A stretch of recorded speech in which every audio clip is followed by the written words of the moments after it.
Hola, buenos días. Bueno, supongo que ese sector de ahí me conoce seguro, que les doy clase y igual algunos me conocéis haberme visto por la universidad o incluso os habré dado clase en grado.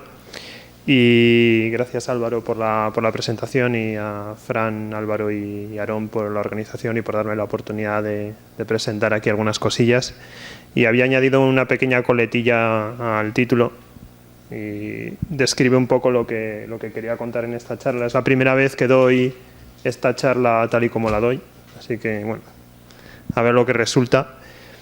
Y lo que os voy a intentar contar es, y a la vez motivar, es por qué es interesante aprender cosas de matemáticas. Posiblemente es algo a lo que muchos de vosotros le tenéis miedo, en cierto modo. Me he encontrado con mucha gente que cuando viene al máster de gráficos tiene miedo a las matemáticas, y yo creo que es un miedo porque los profesores que habéis tenido a lo largo del instituto o incluso la universidad, yo creo que muchas veces no os han motivado correctamente en cómo se pueden usar esas mates. Y una cosa que realmente mola en el mundo de los gráficos, en el mundo de los videojuegos y la animación, es que el uso de las matemáticas te permite hacer cosas muy interesantes, y una vez que entiendes para qué sirven, pues entonces realmente merece la pena estudiarlas. He de deciros a los del máster que igual a vosotros os voy a motivar menos porque confío en que eso ya lo he conseguido. Pero bueno, espero que otros por lo menos igual le quitéis el miedo. No penséis que vamos a ver aquí matemáticas complejas, no va de eso la charla, solo de contaros, por ejemplo, en las cosas que ha mostrado Iván, aunque él lo ha ceñido a fluidos, yo lo voy a ceñir a temas de sólidos por no solapar, que veáis que de esas cosas muy fundamentales que habéis visto a lo largo de los años de matemáticas, qué papel juegan a la hora de hacer esas simulaciones. Bueno, antes de entrar a hablar realmente un poquito de mates, contar pues dónde se puede usar la simulación en el mundo de la computación gráfica y para qué aplicaciones. Iván ha dejado claro el uso en animación de la simulación de fluidos, pero hay más cosas. Y sin abandonar la simulación, sin abandonar la animación, aquí tenéis un ejemplo ya de hace unos años de este monstruo de Sully de la película Monstruos de Pixar. Y cómo podemos utilizar aquí simulación y concretamente pues eso, tirar de matemáticas. Bueno, pues si queréis tener una película con un personaje como este que se está moviendo y queréis que su pelo se mueva de una manera interesante, podéis pagar un montón de horas de un artista de animación que va a ir moviendo esos pelos, o podéis dejar simplemente a las leyes de la física que describan cómo se van a mover los pelos, ¿vale? Al final los pelos es un movimiento más o menos secundario del comportamiento de este personaje, tampoco importa que sea súper exacto, súper realista, lo que queremos es que sea interesante.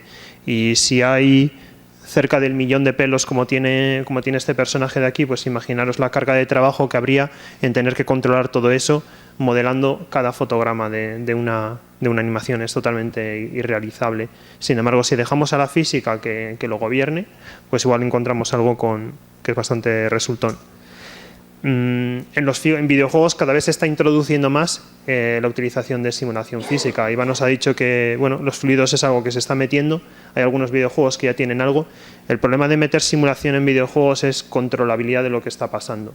Eso no se nos puede ir fuera de control. Una película, el director y el que al final ha animado la escena pues sabe lo que va a pasar y eso no se va a salir de ahí. En un videojuego, como vosotros estáis interactuando con esa escena, pueden pasar cosas un poco imprevistas, ¿no? Pero bueno, ya hay cosas que llevan unos años introducidas en videojuegos, como por ejemplo el hecho de hacer explosiones y que todos los objetos que resultan de una explosión se muevan de acuerdo a las leyes físicas, que choquen entre ellos, etcétera. Pero la simulación no solo es para entretenimiento, se puede utilizar para otras cosas. Una de ellas, con una aplicabilidad muy fuerte, es en medicina. Luego, la charla siguiente, no la siguiente, también nos va a hablar de temas de aplicaciones médicas y espero que os cuenten un poquito más en ese contexto. Pero ¿Qué aprovechamiento le podemos dar a la simulación en el contexto médico? Pues bueno, hay sobre todo 3 posibles aplicaciones de distinta complejidad. Una de ellas es para entrenarnos, ¿vale?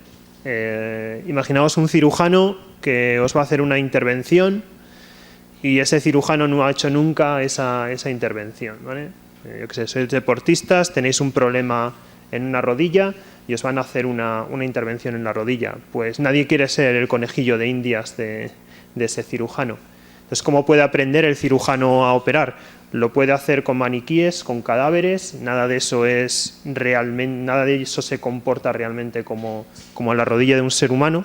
Lo que podemos hacer es una simulación interactiva, como si fuera un videojuego, ¿vale? Exactamente igual. Otras aplicaciones de la simulación en el contexto médico son para navegación. Directamente cuando el paciente está en la sala de operaciones, podemos utilizar datos simulados que se fusionan con imagen médica del paciente en ese momento, y esos datos nos ayudan a tener más información del cuerpo, de qué le podría pasar al paciente, para al final guiar nuestra intervención, ¿vale? Es un contexto de planificación y navegación intraoperatoria. Y otra cosa que ya aquí nos salimos un poquito de aplicaciones más tradicionales de gráficos es intentar predecir qué le va a pasar, por ejemplo, a una lesión que hemos operado con el paso de los años. Cómo se va a comportar el tejido a un año vista, por ejemplo, ¿vale? Ahí ya entraba un poquito lo que ha hablado Iván de realismo. Ha habido una pregunta aquí sobre, no sé, hacer simulación en contexto de aeronáutica. Pues nos salimos un poquito de que el resultado de nuestra simulación sea simplemente algo visual, sino que queremos predecir lo que va a suceder. Pero hay también otras aplicaciones un poco incipientes en las que está empezando a introducirse simulación de fenómenos mecánicos, que es para diseñar productos, ¿vale? Entonces, imaginaos aquí, por ejemplo, bueno, esto es un ejemplo que está hecho un poquito al revés. Tenéis aquí un cojín, y es un cojín en el que se han hecho unas mediciones de qué deformaciones se le producen al cojín cuando se le aplican unas fuerzas, y luego se intenta replicar esa deformación. Pero lo que se puede hacer es al revés. Queremos diseñar un cojín que se comporte de una cierta manera. En lugar de un cojín, pensad en el asiento de un coche, que tiene que tener unas ciertas propiedades ergonómicas, etcétera.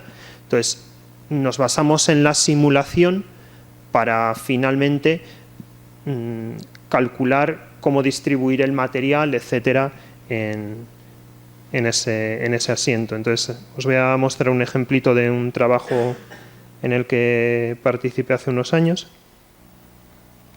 que va en esta línea. Como veis aquí en el título, bueno, como veíais en el título, lo cuento así un poco. Lo que queríamos hacer en este caso era construir objetos deformables con una tecnología que quizás conozcáis, de impresión 3D, ¿vale? Prototipado virtual o impresión 3D. Sabéis que se pueden hacer prototipos muy rápidamente simplemente imprimiendo material. La primera tecnología que surgió era de material rígido, ¿vale? Todos los objetos que se hacían así eran objetos rígidos, y simplemente se podía hacer un test un poco de forma, de apariencia, de ver si a los clientes les gustaba esa apariencia de ese producto. Pero ¿qué pasa si lo que queremos es algo deformable, como por ejemplo el asiento de un coche?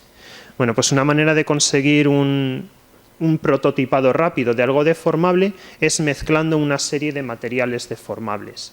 Entonces, en este trabajo lo que hicimos fue, primeramente, que es esta parte que tenéis aquí, hacer mediciones sobre unos pocos materiales básicos. En concreto eran 8 materiales, ¿vale? Entonces, veis aquí que los materiales tienen una serie de puntos, se les está aplicando fuerza con una probeta, y con técnicas de visión artificial capturamos la posición 3D de esos puntos. Entonces sabemos, ante una fuerza aplicada, cómo se deformaba el material.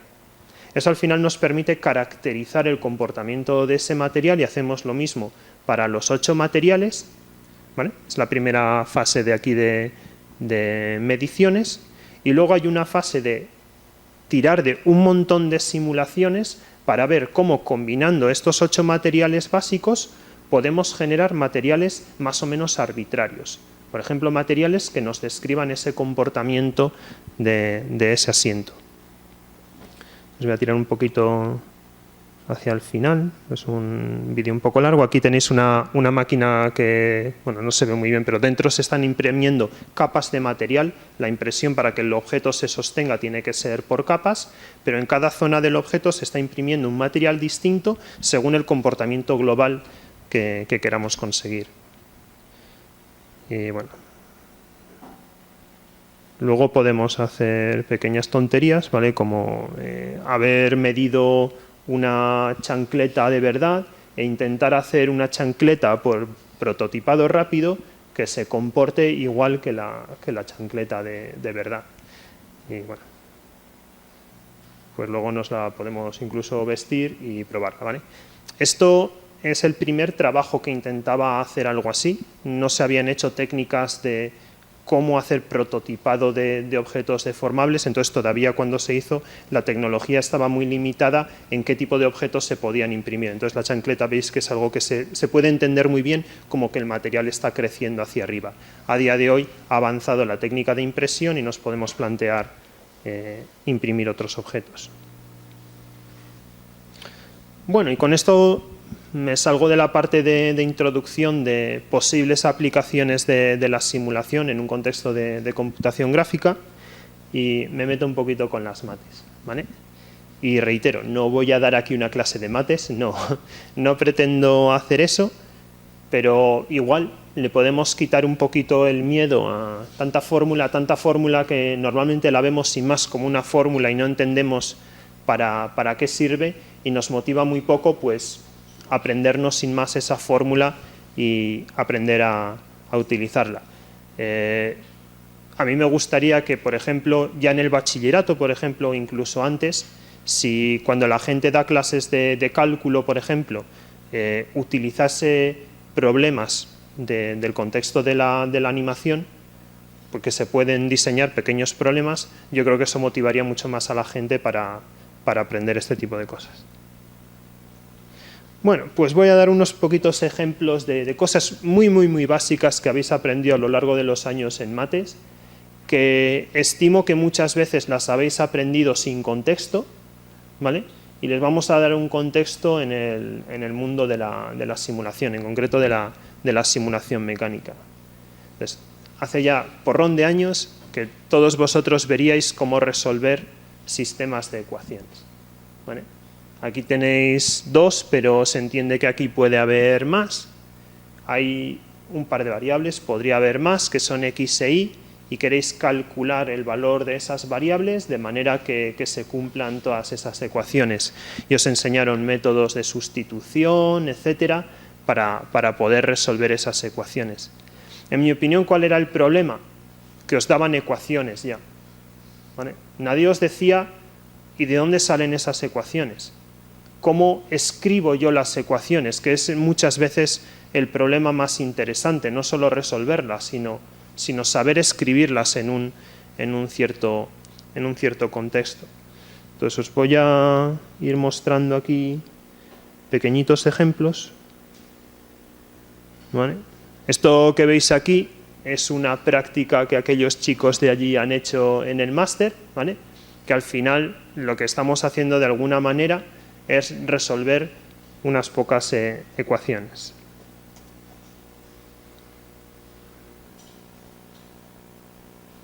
Bueno, yo tengo aquí unos poquitos nodos, ¿vale? Esto está en 3 dimensiones y esos nodos que veis ahí son pequeños puntos con masa y los cilindros que veis son muelles, ¿vale? Entonces, ¿esto qué es lo que hace? Pues cuando yo tiro de uno de estos, esto se deforma, ¿vale? Es un comportamiento elástico que viene dado por esos muelles que hay ahí y yo estoy calculando cómo se deforma toda esta estructura cuando dejo los 4 azules de arriba fijos y muevo este rojo de aquí, ¿vale? ¿Y en qué se parece esto a sistemas de ecuaciones? Bueno, pues resulta que para cada uno de esos puntos rojos de ahí yo estoy escribiendo una ecuación. Una ecuación muy tonta que dice que la suma de las fuerzas que a este nodo de aquí le hacen este muelle, este y otro que hay allí, la suma de esas fuerzas es 0, ¿vale? Y esas fuerzas dependen de su posición de la posición de este, de este, de este de aquí y de este de aquí. ¿Y eso qué es? Pues eso no es otra cosa que una ecuación de este tipo. Una ecuación donde tengo una suma de cosas igual a 0 y una serie de cosas que quiero calcular, que en este caso son las posiciones de esos nodos. Así que, en el fondo, hacer esta simulación no es otra cosa que resolver un sistema de ecuaciones. Si yo, en lugar de hacer aquí algo que tiene 9 nodos, monto algo más pequeñito que solo tiene 3 nodos, pues tengo un problema con menos ecuaciones, pero que incluso puedo resolver a mano, ¿vale? Y me permite aprender resolución de ecuaciones sobre un caso relacionado con la simulación.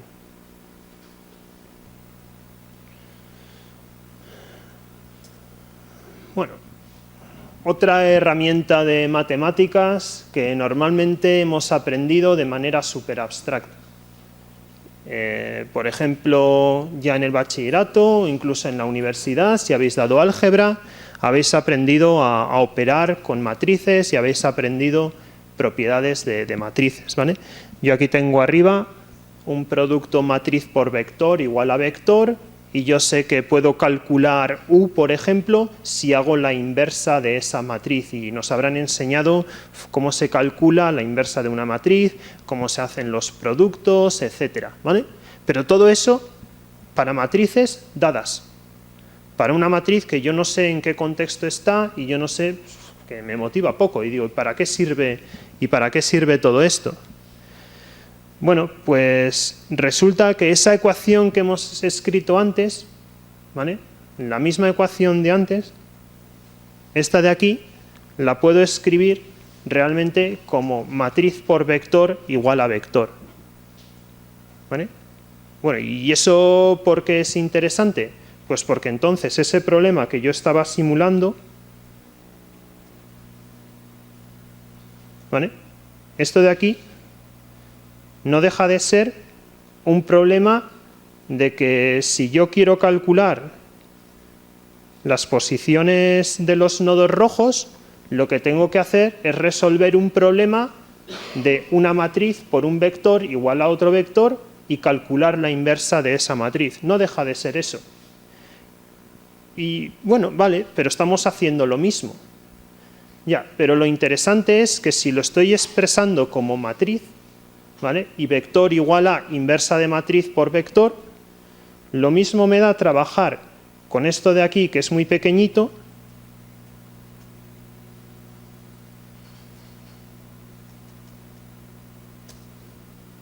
que trabajar con algo que es mucho más grande, pero que la ecuación que yo tengo que calcular es exactamente igual. Yo tengo que el vector de las posiciones de nodos rojos, ¿vale?, se va a calcular invirtiendo una matriz y multiplicando por una serie de cosas que yo conozco, ¿vale? Entonces, aquí, por ejemplo, ¿vale?, tiene cabida todo este tema de trabajar con matrices, trabajar con vectores, etcétera.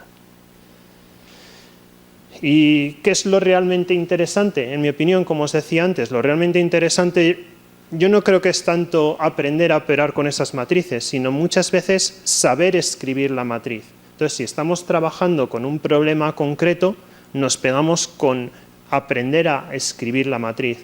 Y luego ya nos pegaremos con resolverlo, porque si no nuestra simulación no va a funcionar, ¿vale? Pero tenemos la motivación de hacer que esto funcione.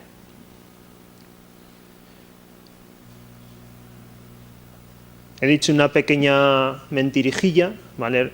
Y eso resulta que para calcular aquí U ni siquiera hace falta invertir la matriz, hay otros métodos que lo hacen más fácil. Pero si estoy simplemente aprendiendo esto de una manera abstracta, sin aplicación, digo, ¿y para qué me importa aprender si hay algo más rápido? Bueno, pues si esa simulación que yo os he puesto va lenta, no es interactiva, no puedo jugar con ella, entonces sí que tengo la motivación de aprender un método que haga esto más rápido, ¿vale?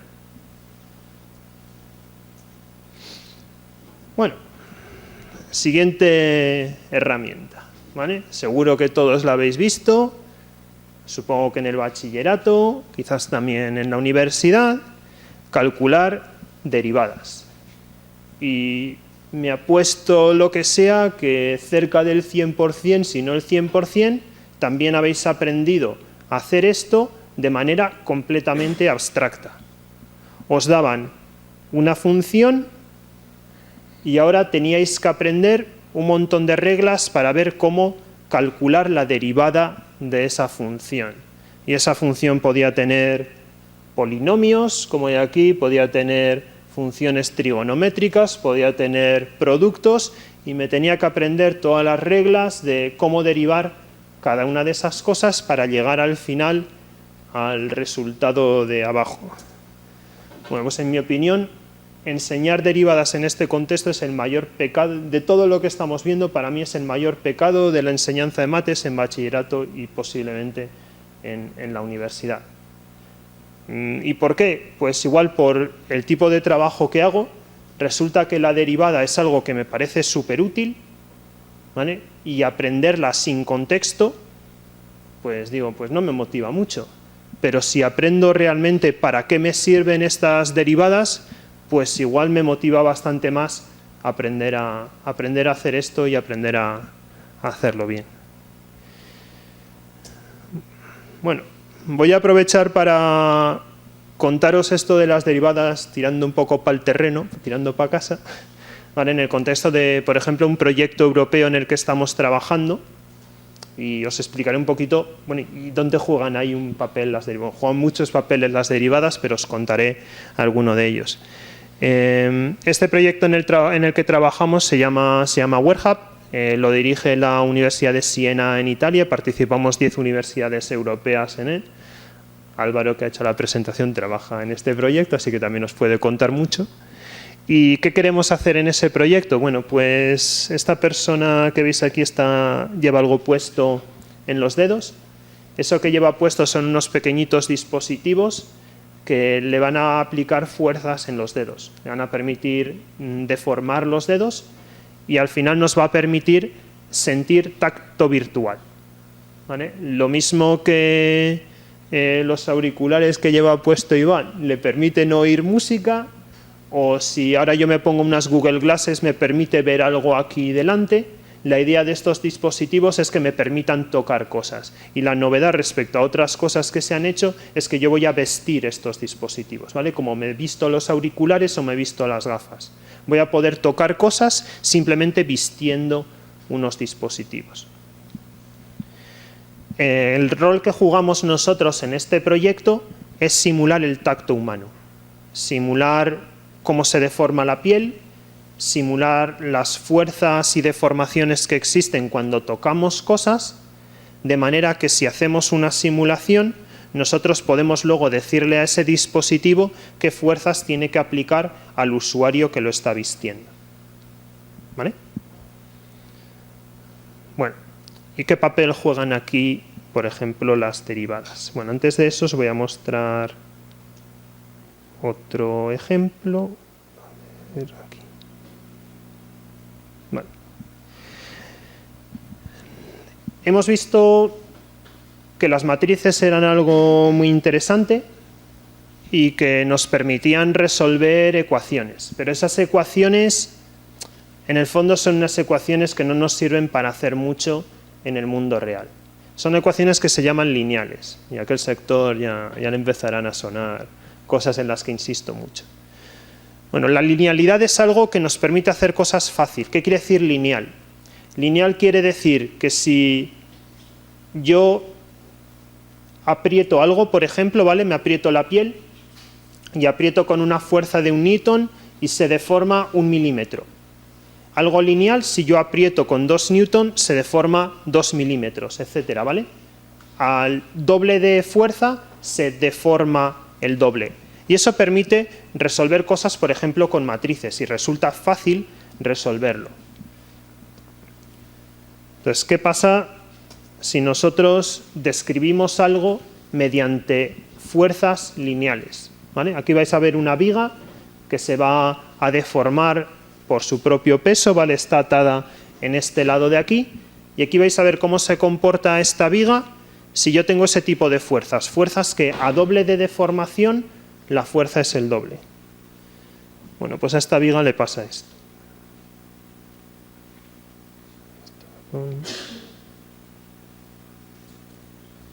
Esta viga se deforma de una manera que no es nada realista, ¿vale? ¿Y por qué pasa eso? Pues porque esta zona de aquí de la viga está sufriendo movimientos que son rotaciones. Una rotación no es una deformación, pero algo que solo es lineal no se entera de eso. No se entera de que aquí está habiendo rotaciones y cree que se está deformando, ¿vale? Y por eso el modelo lineal no funciona bien aquí. Para realmente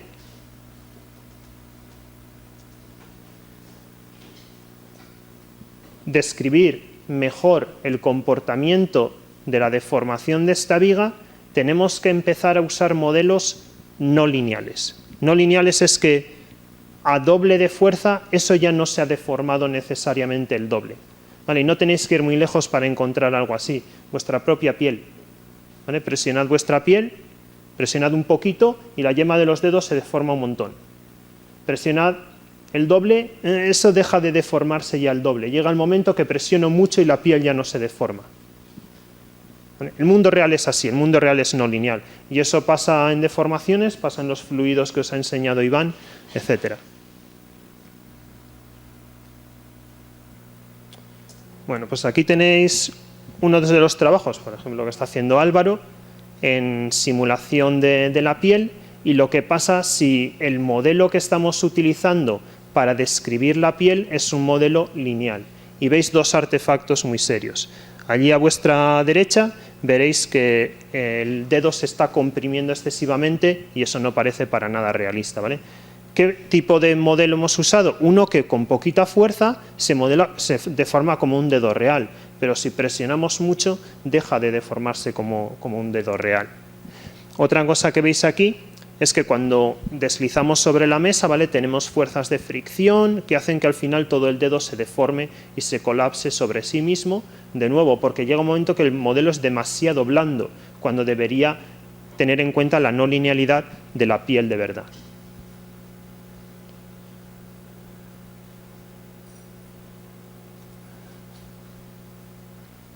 Bueno, ¿y qué rol juegan aquí las derivadas? ¿Por qué me interesa aprender derivadas para hacer simulaciones que...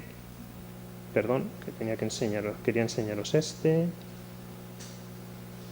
Aquí, en lugar del modelo lineal, estamos utilizando un modelo no lineal, que el dedo, como veis por ejemplo en la derecha, al principio se deforma, pero luego por mucho que presionemos ya no se comprime, sino que se comporta más realista, y este de aquí, incluso cuando estamos deslizando, se comporta también bastante realista, ¿vale? Pues, ¿qué rol juegan las derivadas? Bueno, pues esta curva de aquí es una curva cualquiera no lineal, ¿vale? Y espero que esto, al menos, si os lo hayan enseñado en matemáticas, que la derivada tiene un sentido geométrico.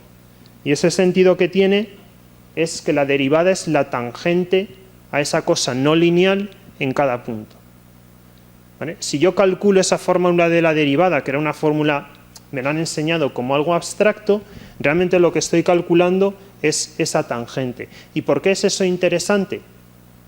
Pues porque si me muevo poquito respecto a ese punto azul, describir esa función mediante la tangente es una muy buena aproximación de la función de verdad. ¿Y esto es interesante para hacer simulación? Pues el sentido en el que es interesante es que este punto es un fotograma de una simulación. Y cuando yo lo que quiero calcular es simplemente el siguiente fotograma, yo me habré movido poquito respecto a ese punto, ¿vale? Con lo cual, la aproximación lineal es una buena aproximación y me permite calcular algo muy parecido a lo que tendría de verdad. Entonces, realmente cuando estamos haciendo simulaciones de cosas que intentan ser realistas, estamos linealizando todo el rato y luego resolvemos ecuaciones. Cogemos un fotograma, calculamos derivadas, resolvemos. Siguiente fotograma, calculamos derivadas, resolvemos ecuaciones. Siguiente fotograma, calculamos derivadas, resolvemos ecuaciones. ¿Vale? En pocas palabras, eso es el secreto de hacer una simulación física. Calcular derivadas, resolver ecuaciones. Siguiente fotograma, calcular derivadas, resolver ecuaciones. Jolín, si es útil la derivada. Bueno, pues aquí tenéis otro vídeo, ¿vale? Hecho usando derivadas para calcular ese modelo, le voy a llamar linealizado, del comportamiento de la piel, y realmente entonces sí que conseguimos describir la no linealidad de la piel y se comporta de manera realista. Y lo que nadie intenta hacer es intentar resolver las ecuaciones no lineales, porque es demasiado complejo. Y como de fotograma a fotograma están cambiando muy poquito las cosas, usar la derivada es una muy buena aproximación.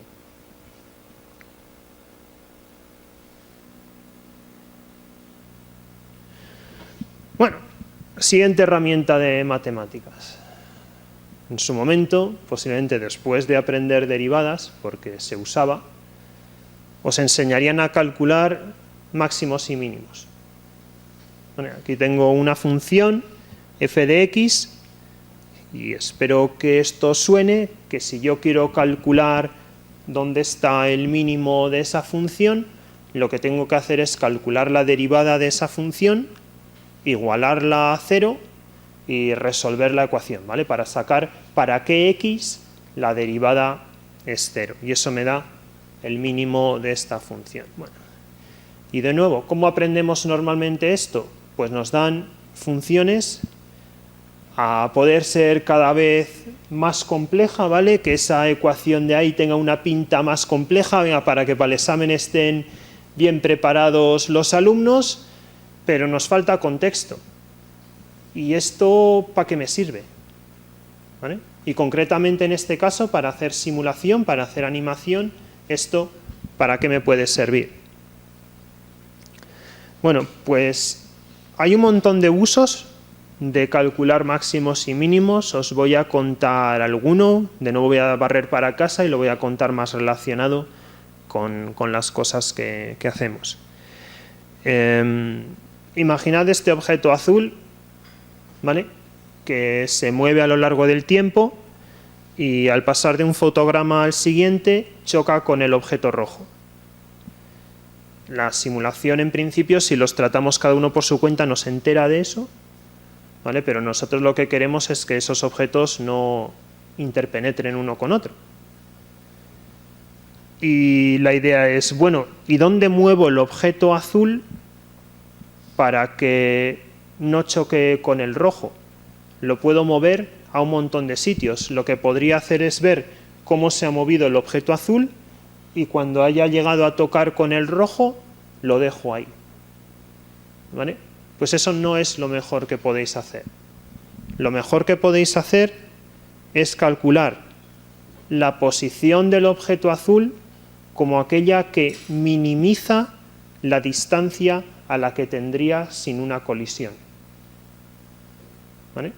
Así que resolver contactos entre objetos en una simulación, en el fondo, no es más que resolver un problema de máximos y mínimos. Voy a calcular dónde poner ese objeto azul de manera que la distancia sea mínima.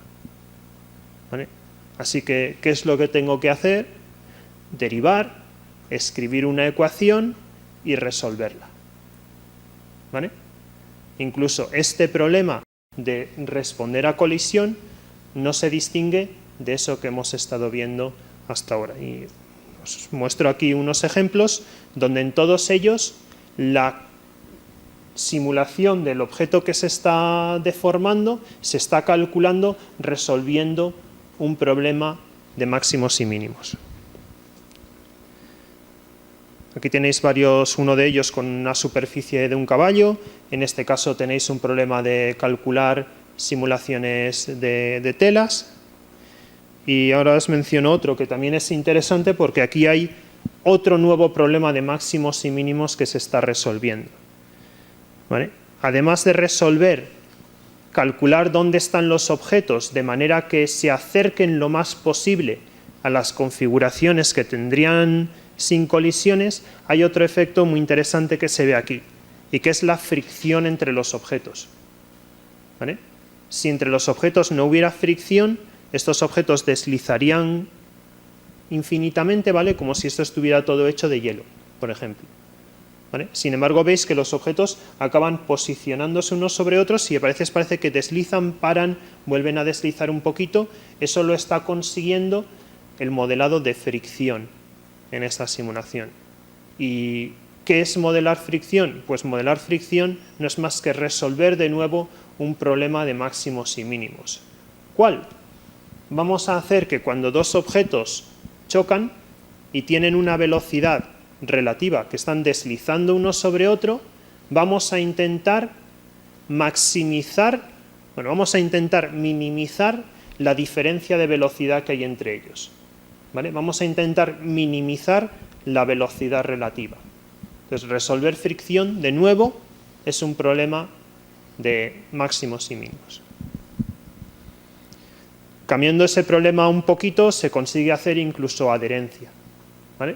También se puede resolver como un problema de máximos y mínimos.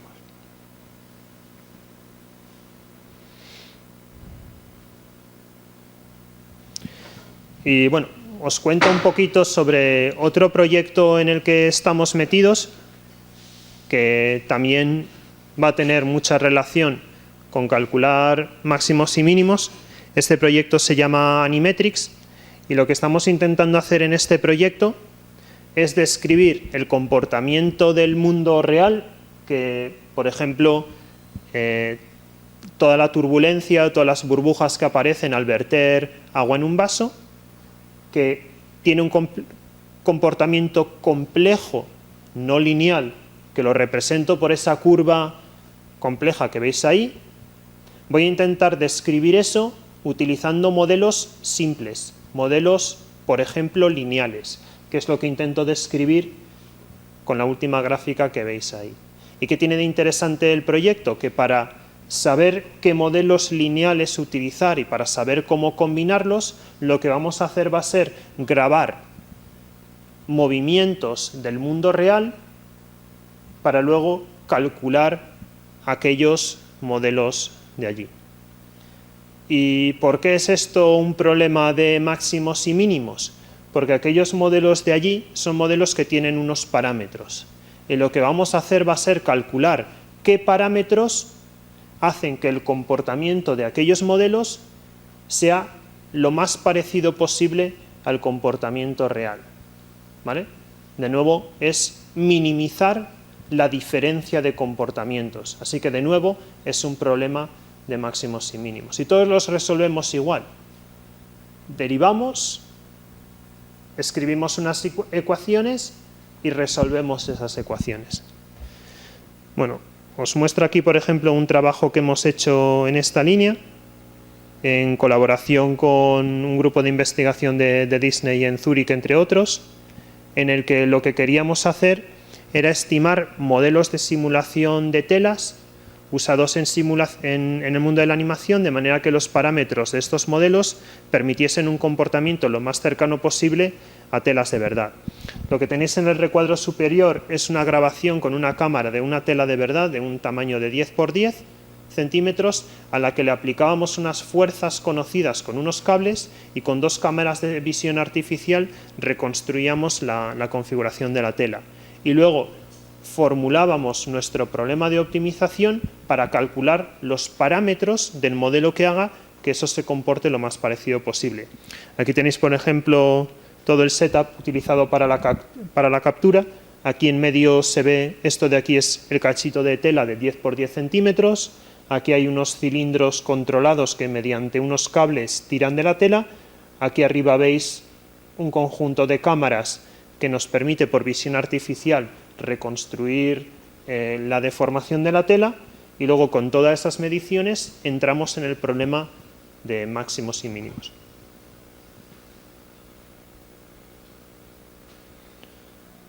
Entonces aquí tenéis, por ejemplo, todos los tipos de deformaciones que estábamos capturando, y esto es lo que nos permite luego formular el problema de minimización.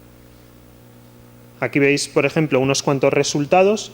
Esto de aquí es la deformación capturada, esto es la animada, y aquí en estos plots de aquí, en azul, veis datos capturados, y por aquí en medio viene lo que nuestro modelo es capaz de hacer una vez que hemos resuelto el problema de máximos y mínimos.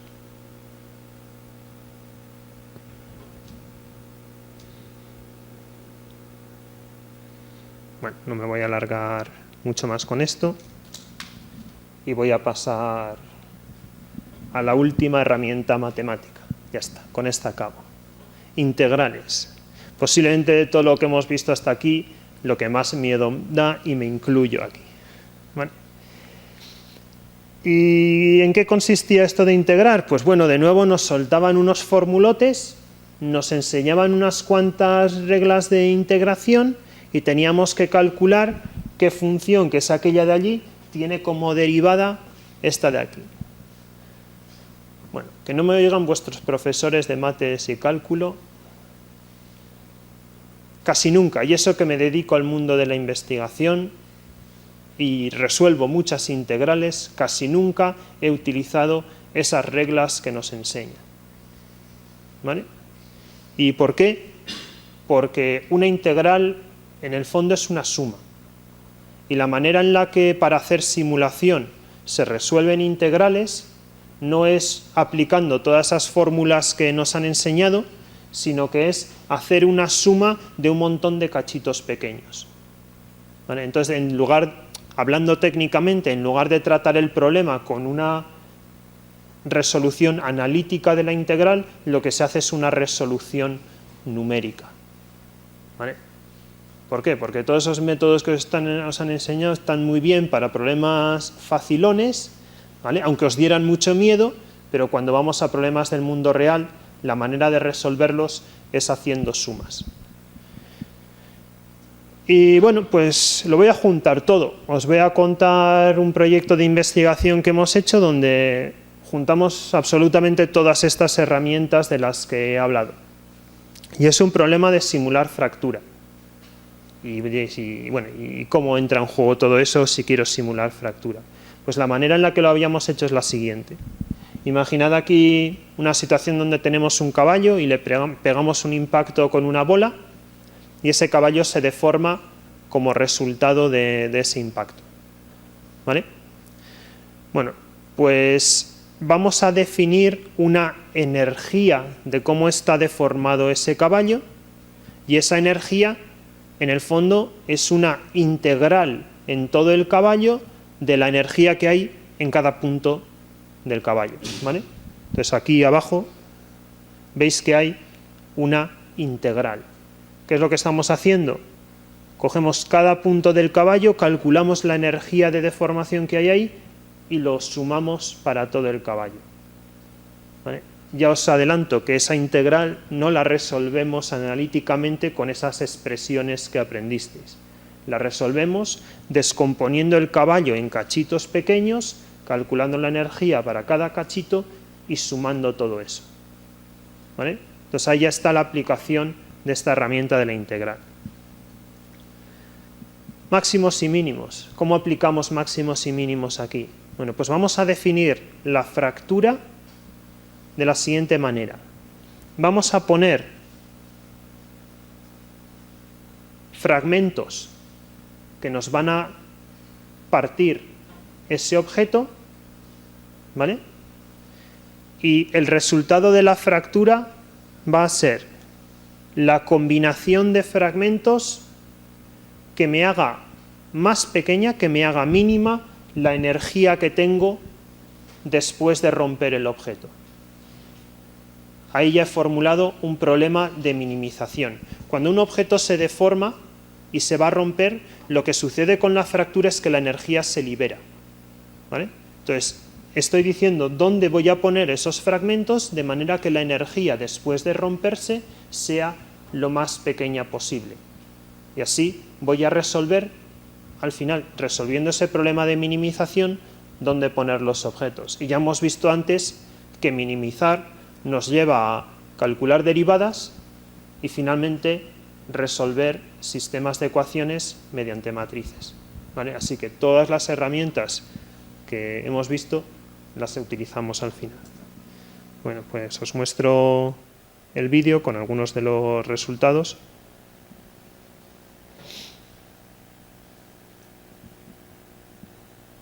Entonces aquí veis, por ejemplo, cómo varía la fractura cuando sometemos el caballo a distintas configuraciones, que es lo que debería, según dónde se produce el impacto, según lo fuerte que es el impacto.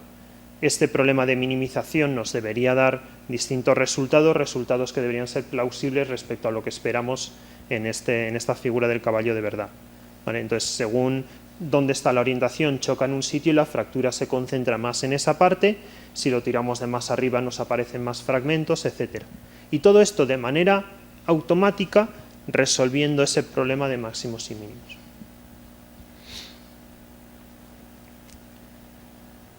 Lo interesante muchas veces de estos modelos es que al artista le queremos dar la opción de controlar lo que hace el modelo.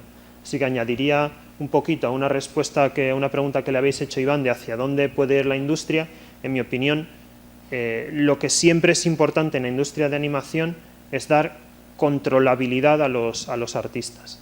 Y controlabilidad puede ser que con unos pocos parámetros que ellos consigan el resultado que quieren, y otra es, por ejemplo, que si hacen simulaciones enormes como las que os ha mostrado Iván, esas simulaciones tardan mucho.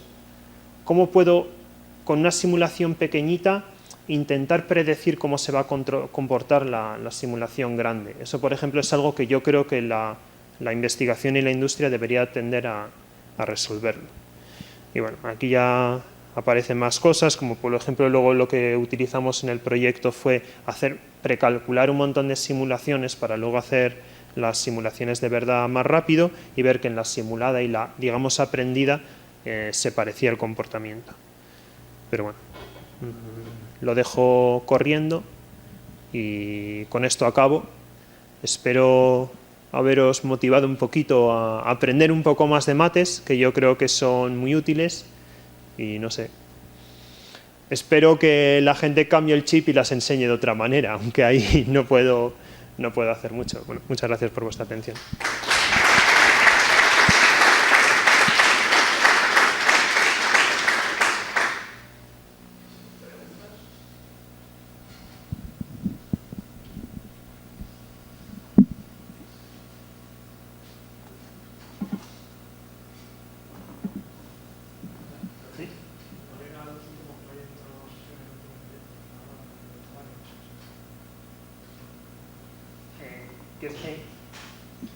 ¿Preguntas en contexto de qué proyecto lo enmarcamos?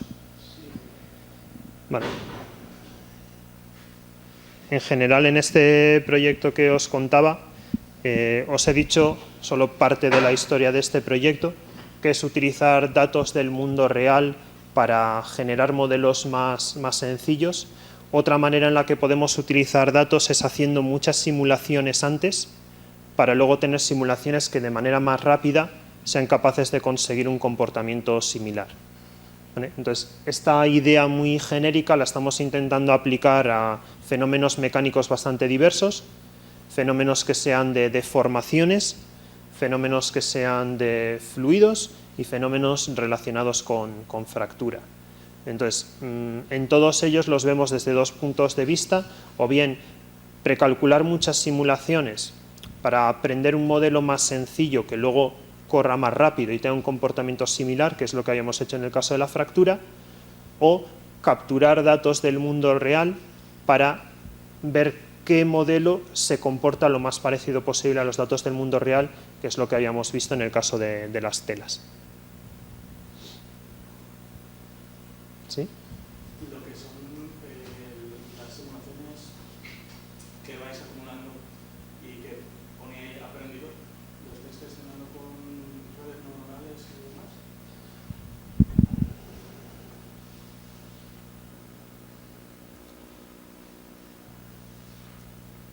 máximos y mínimos. Al final, lo que tú le has llamado redes neuronales, al final lo importante es cómo resolvemos el problema de máximos y mínimos. Y me vale este ejemplo. Este ejemplo no tiene un mínimo, tiene dos. Y esto está en una dimensión. En los problemas prácticos esto no es una dimensión, sino que son muchas. Y obtener el mínimo completo en algo de alta dimensionalidad muchas veces es difícil. Redes neuronales u otras técnicas, ¿vale?, a lo que nos ayudan es a eso, a ver cómo encontrar ese mínimo de verdad en todos esos datos. Concretamente no hemos usado redes neuronales, pero podría ser una técnica a utilizar.